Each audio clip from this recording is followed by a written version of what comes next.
Bonjour à tous et bienvenue dans ce nouveau journal. Nous sommes ensemble pour une nouvelle semaine d'actualité sur 8 Mont-Blanc. Et voici tout de suite les titres de ce lundi 15 mars 2021. Le vaccin AstraZeneca est suspendu à titre préventif. Après l'Allemagne et l'Italie, le gouvernement français a donc pris la décision ce soir d'attendre un avis sanitaire européen avant de poursuivre la vaccination avec ce vaccin.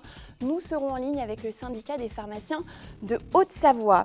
Une large page sport dans ce journal avec un focus sur le nouveau sacre de Marion Aerty. La snowboardeuse s'est imposée une nouvelle fois dans le Freeride World Tour. Elle sera avec nous. Le vaccin AstraZeneca est donc suspendu en France jusqu'à mardi en attendant l'avis de l'autorité européenne sur son utilisation. Une annonce qui intervient alors que la vaccination doit débuter cette semaine dans les pharmacies. Et pour en parler, nous sommes en ligne avec le coprésident du syndicat des pharmaciens de Haute-Savoie, Guillaume Dessart. Bonsoir, merci d'être avec nous. Bonsoir. Alors, comment d'abord recevez-vous ce soir l'annonce d'Emmanuel Macron de suspendre ce vaccin AstraZeneca alors que vous deviez débuter dans vos officines la vaccination ? Comme d'habitude, un petit peu fâché. Depuis un an, on nous informe toujours un peu tard. C'est un peu dommage, alors qu'on a les messages de la DGS, on a un tas de messages tous les jours concernant la vaccination, les masques, le gel hydroalcoolique, un tas de choses. Et bien là, c'est en regardant les infos que j'apprends que la vaccination est suspendue provisoirement jusqu'à demain. C'est dommage, j'aurais préféré le savoir autrement. Comment les pharmaciens se sont préparés à cette vaccination et surtout, est-ce que cette annonce va chambouler un petit peu l'organisation des choses ?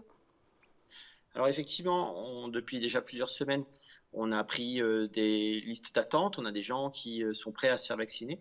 Nous aussi, on était prêts à commencer dès cette semaine sur un système de rendez-vous. On va tout simplement tout mettre en suspens et attendre un avis définitif, savoir si on vaccine ou pas. Pour le moment, les gens devaient prendre rendez-vous, c'est ça, pour venir se faire vacciner en pharmacie ? Oui, alors on nous avait quand même clairement dit de ne pas prendre rendez-vous tant que les vaccins n'étaient pas dans nos armoires réfrigérées. C'est exactement ce qu'on a fait. Donc, ils prennent rendez-vous, ils sont sur une liste d'attente. Une fois qu'on a les vaccins, si on les a un jour, on les appellera pour prendre rendez-vous et mettre et vacciner 10 personnes à la fois sur un créneau d'1 heure, 1 heure 30, voire 2 heures. Est-ce que vous comprenez ces inquiétudes qu'il peut y avoir autour de ce vaccin ? Alors, être inquiet quand on n'a pas toutes les données, c'est tout à fait normal. Maintenant, ce qui est important, c'est de se vacciner. Aujourd'hui, il y a une suspension provisoire. Je n'ai pas les données suffisantes pour vous dire si c'est bien ou pas bien. Je ne sais pas. Je ne sais pas. C'est important de se faire vacciner. J'espère que c'est une prudence qui de toute façon, va être rapidement effacée et qu'on pourra revacciner et vacciner le plus rapidement possible. C'est ce qu'il faut. Est-ce que vous craignez que ça mette un coup d'arrêt à l'élan que pouvaient avoir les Français, les personnes concernées en tout cas par la vaccination actuellement ? Est-ce que ça pourrait les freiner d'après vous ? Alors on peut toujours se poser des questions et être inquiet. Cet après-midi, on a encore eu de nombreux appels pour être sur la liste d'attente. Certains vont se poser des questions. Il faut que ce soit clairement dit, oui ou non, on vaccine ou pas, c'est dangereux ou pas. Et c'est ça la vraie question. Alors, avant ces annonces, 200 officines, en tout cas, prévoyaient de proposer la vaccination en Haute-Savoie, 120 pharmaciens du côté de la Savoie. On verra dans les prochains jours comment tout ça va se passer et si cela sera confirmé. Ce qui était important, en tout cas, c'était de noter que la vaccination dans les pharmacies vient en complément de la vaccination chez les médecins ou dans les centres de vaccination. Ce n'est pas une concurrence, c'est vraiment un complément. Il n'y a absolument pas de concurrence.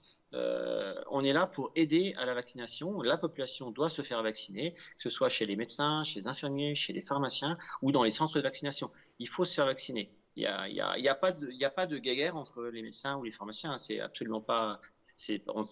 c'est un faux problème. Le vrai problème est de vacciner les gens, d'avoir des vaccins fiables pour les vacciner et de le faire le plus rapidement possible. Est-ce que, comme les autres acteurs de cette vaccination, vous n'êtes pas un petit peu démunis face, d'un côté, à l'attente des Français et de l'autre, à la pénurie de doses, en tout cas au manque de doses? Depuis un an, puisque c'est malheureusement bientôt un anniversaire, on commence à s'habituer entre les masques, les gels hydroalcooliques, les tests, maintenant les vaccins. Démunis, oui, moi j'aimerais bien vacciner depuis déjà longtemps et faire plaisir et rendre ce service pour lequel toute la profession des pharmaciens est mobilisée depuis déjà un petit bout de temps. Démunis un petit peu, ouais, un petit peu, par ces effets d'annonce et des choses comme ça, ouais.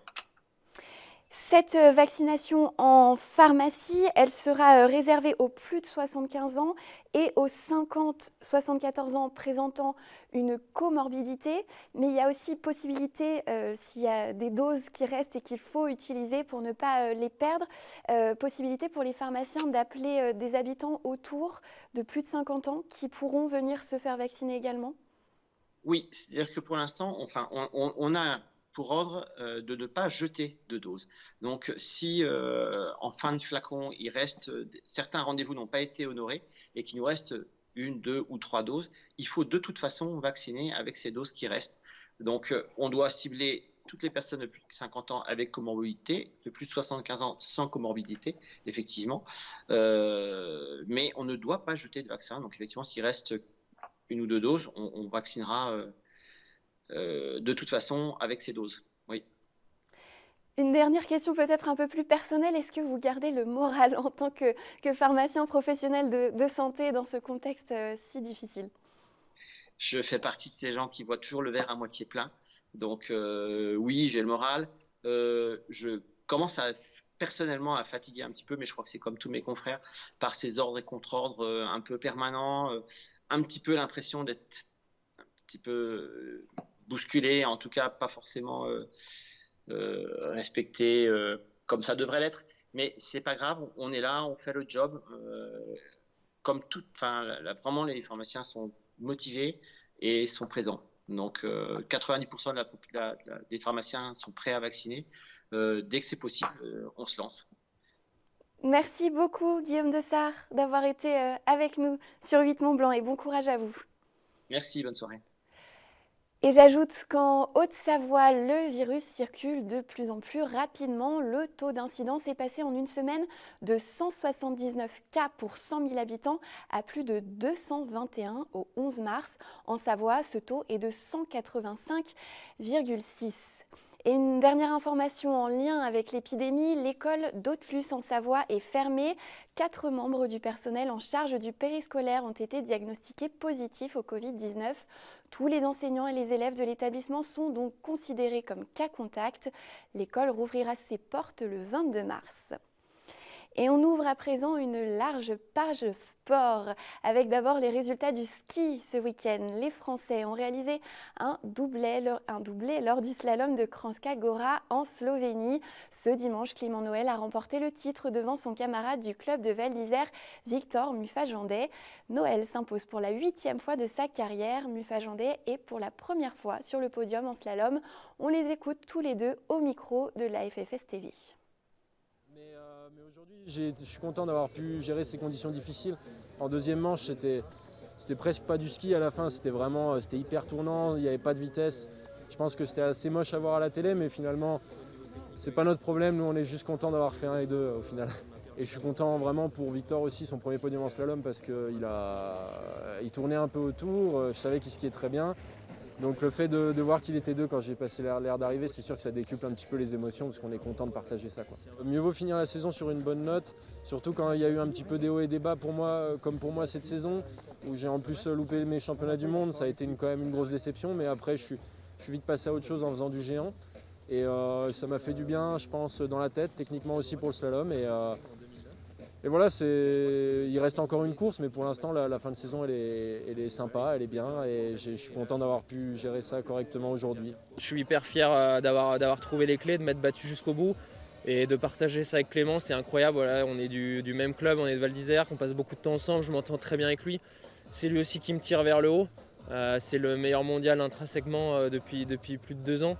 Donc non, c'est que du bonheur. Et voilà, c'est vrai que c'est un peu pas ma routine, mais j'ai l'habitude de partager ça à plusieurs, comme les JO avec Alexis. Et je pense que ça décuple les moments, ça permet de récompenser aussi tout le staff et tous les gens qui sont derrière moi. Je suis quelqu'un qui se bat tout le temps, qui veut pas avoir de regrets. Et voilà, des fois c'est difficile. Le ski, je pense, c'est le sport le plus ingrat. Ça se joue à rien. Au championnat du monde, je skie très bien, j'enfourche. Surtout le slalom. Le slalom, c'est vraiment devenu quelque chose de très très dense et encore plus ingrat. Et moi, je suis quelqu'un qui lâche jamais, donc c'est dans mon tempérament. Et si derrière la télé, on a l'impression que c'est la catastrophe, non, je sais qu'il y a toujours du positif quelque part et je m'accroche à ça et j'essaye d'avancer et je me remets toujours en question. Et dans ces conditions météorologiques dantesques, Alexis Pinturault, lui, a enfourché en deuxième manche dans ce slalom son seul abandon de l'hiver. Le leader du général, qui comptait justement sur ce slalom pour creuser l'écart, compte aujourd'hui toujours 31 points d'avance sur le Suisse Marco Odermatt. Elle a marqué l'histoire du freeride. La snowboardeuse française Marion Aerty s'est imposée pour la 4e fois dans le Freeride World Tour. Une performance inédite et la championne du monde nous fait l'honneur d'être en ligne avec nous ce soir. Bonsoir Marion. Bonsoir Victoria. Alors félicitations tout d'abord. Est-ce que tu réalises que tu es championne du monde pour la 4e fois ? Déjà merci. Je suis encore sur mon petit nuage et j'ai pas envie d'atterrir de mon petit nuage. J'aimerais bien y rester pour un petit moment parce que c'est quand même magique et je savoure à chaque fois ce genre de victoire un maximum. Samedi, tu as remporté ta 3e victoire en 3 manches sur ce Freeride World Tour et surtout ce titre, ce 4e sacre mondial. Qu'est-ce que tu as ressenti au moment de le décrocher, justement ? En fait, c'est toujours les mêmes sentiments, hein, on s'en lasse pas, même si c'est la 4e fois. C'est un énorme mix d'émotions, de relâchement, de joie.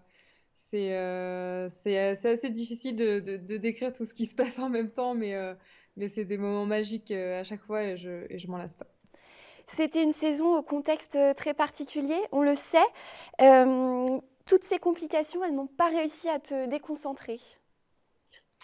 Il y a des moments, ça a été un peu compliqué sur certaines choses, comme rien que pour s'entraîner en freeride, j'ai dû beaucoup bouger, et même au niveau budget, ça change quand même pas mal les choses.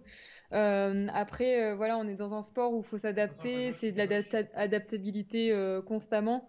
Donc là, on a fait pareil avec le Covid, donc j'ai essayé de rester un maximum concentrée sur mes objectifs et rester dans ma bulle. Et j'ai eu de la chance aussi d'être entourée par des personnes incroyables qui m'ont aidée tout au long de la saison, malgré les fermetures de salles de sport. J'ai eu un accompagnement assez sympa, comme avec le CrossFit de Vallée de Salanches. Donc c'est cool.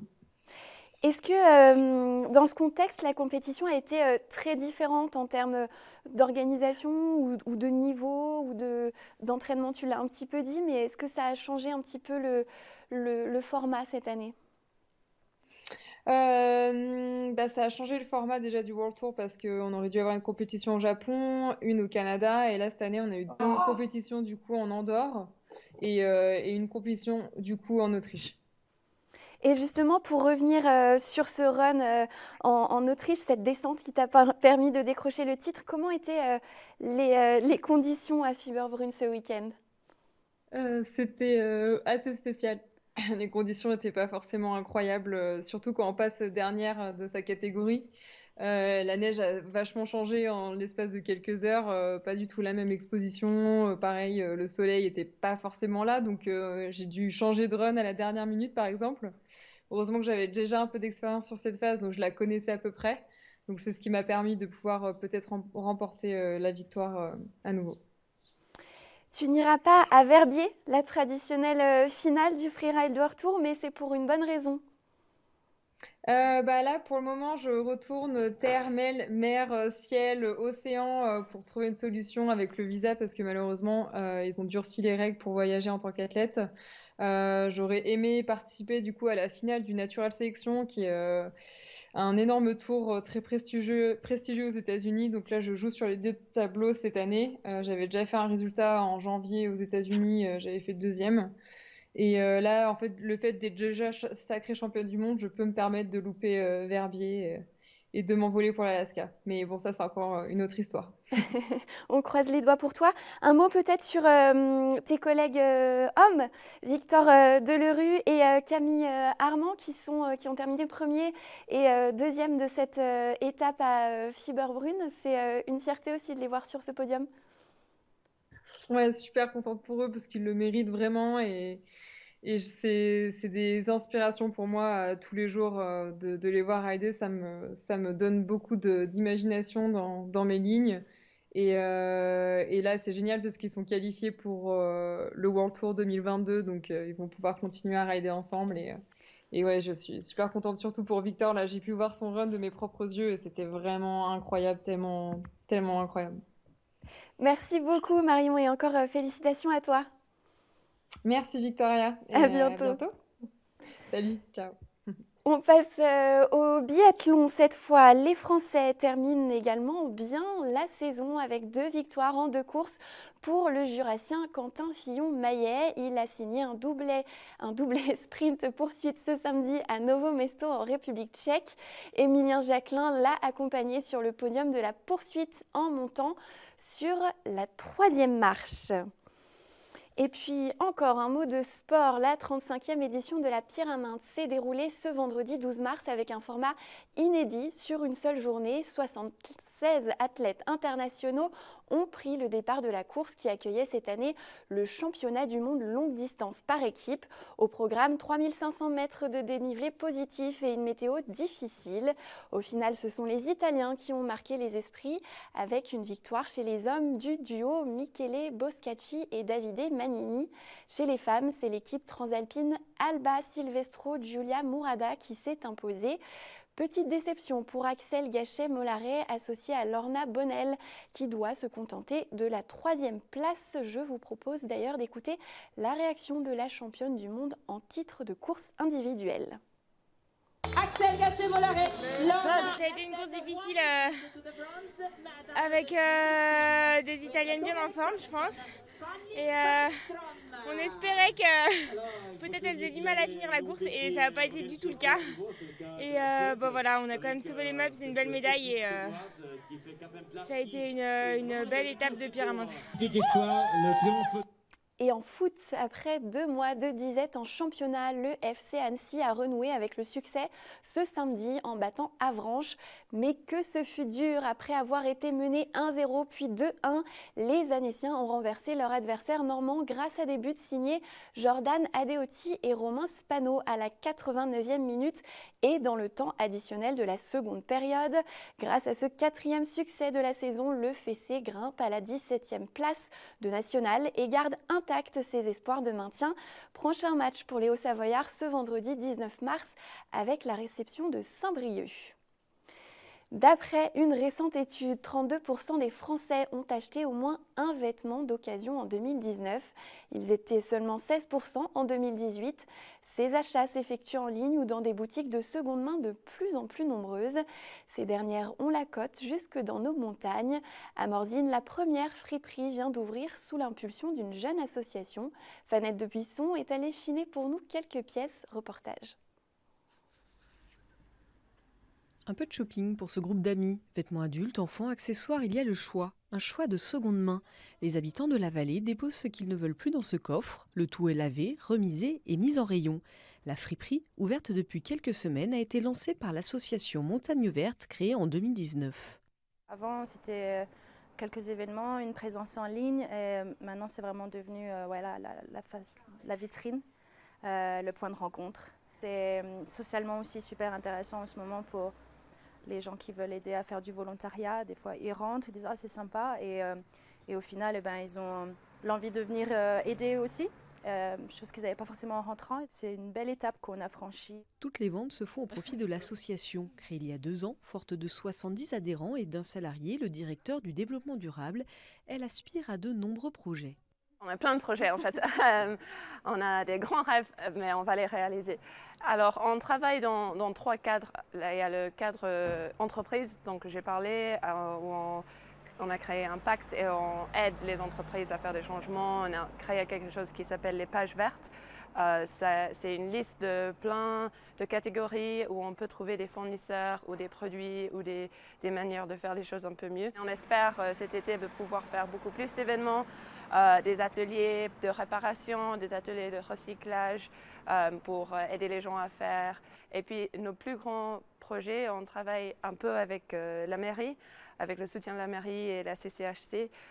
On a un projet pour améliorer le transport du train pour venir dans les Alpes du Nord. Alors ça, c'est un super grand projet, assez international parce que on va travailler avec la Grande-Bretagne, la Belgique. Pour y parvenir, l'association recherche un ou une secrétaire générale à embaucher dans les prochains jours. L'équipe est aussi en quête d'un local pérenne pour la friperie, aujourd'hui en sous-location dans l'une des rues principales de Morzine, une vitrine durable pour de vertes ambitions. Et ainsi se termine ce journal. Dans quelques instants, vous retrouvez la météo de Thierry Paulme et puis le premier épisode du panorama de la semaine. Emmanuel Jaude nous emmène à Bessan, en Haute-Maurienne vanoise. La station bat des records de fréquentation en cet hiver si particulier. Rencontre ce soir avec le maire et le directeur de l'Office de tourisme.